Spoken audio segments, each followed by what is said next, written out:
2, 1.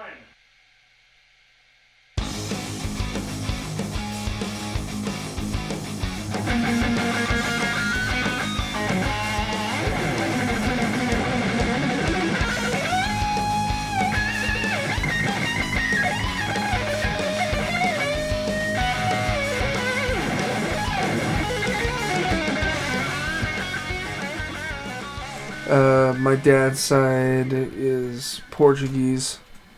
My mom's side is Native American. I'm a part of the Fallon Paiute Shoshone tribe. I guess I'm Paiute and Shoshone. I guess is what you would say. I think. I'm pretty sure that's how it is. Fallon, I guess, is a pretty normal town. I guess I would imagine what any small town would be in the West, anyways. I think there's the good times and the bad times, just like there is anywhere that you go to school or do anything like that. But no, it was cool. Mom listened to mostly country when I was young. That 90s country, Boot Scoot and Boogie and anything from Garth Brooks. And I loved Garth Brooks too, don't get me wrong. And I liked some of the stuff in it.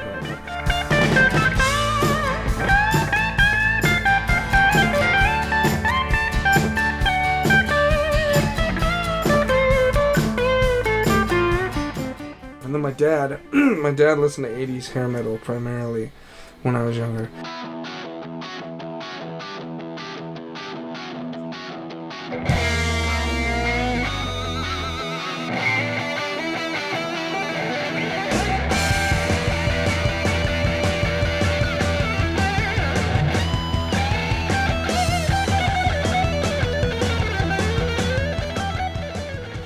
I listen to everything.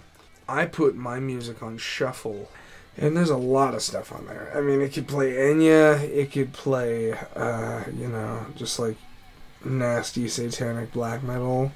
It could play, the hits from the 40s. I listen to pretty much everything.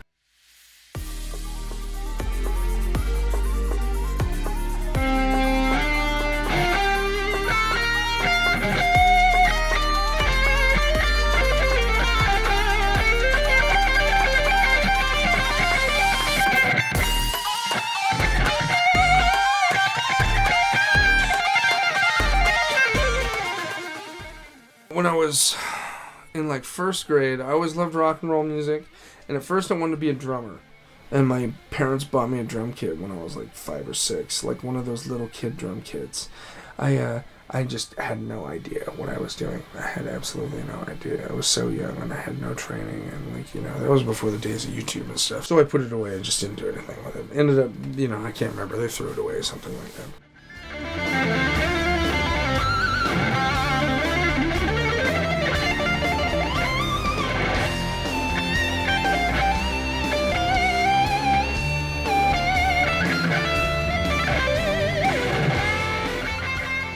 A couple years later, a couple of the dudes that I went to school with, and again, we're very young, I was 3rd grade, 4th grade, they're like, oh dude, we should start a band, and I was like, fuck yeah, and I was like, well, I didn't really get the drums, I really didn't understand how the drums were, but I said if I could get the guitar parts of it, and I always loved the solo music and stuff, and, I'm kind of a hammy bitch too, so the lead guitar player always gets to get nasty and get weird, and you know what I mean. So I was like, oh yeah, so I'll play the guitar.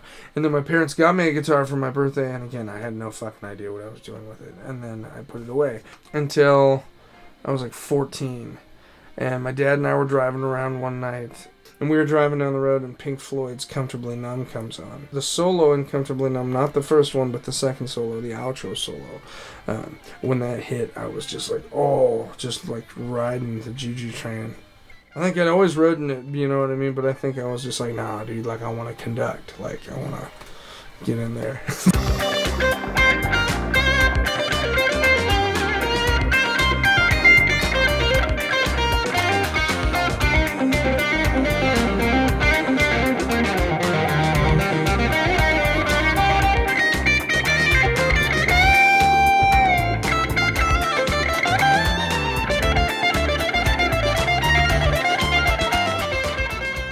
first guitar that I got. It was a Gibson Baldwin. It was bought at Best Buy. But it looked like Angus Young's red SG.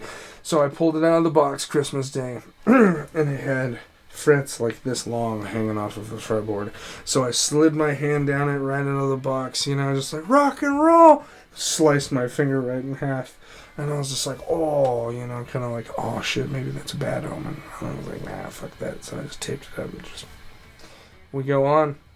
As soon as I picked up the guitar and could play like my first 3 chords, that was it. I was just like, fuck yeah. And I sat there and I would play those fucking riffs. Like, I remember Paranoid, you know what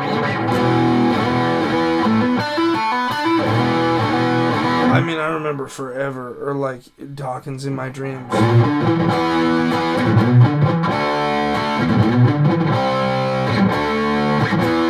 I play that shit over and over and over and over, just trying, because there was something off about the vibrato, there was something off about this, you know what I mean?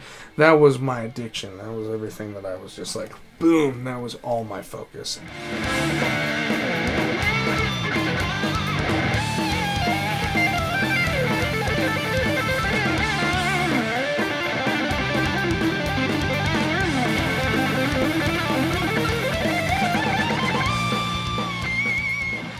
I always like to play variety, but there's got to be something said. Ever since I was a kid, I still really like playing the heavier music live. It's a lot of fun. You channel all that energy. If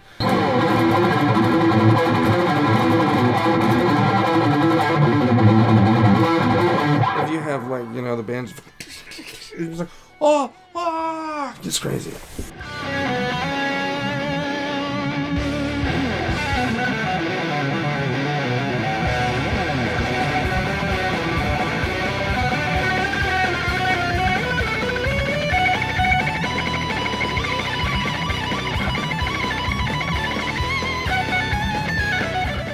I've done a lot of drugs in my time on this earth.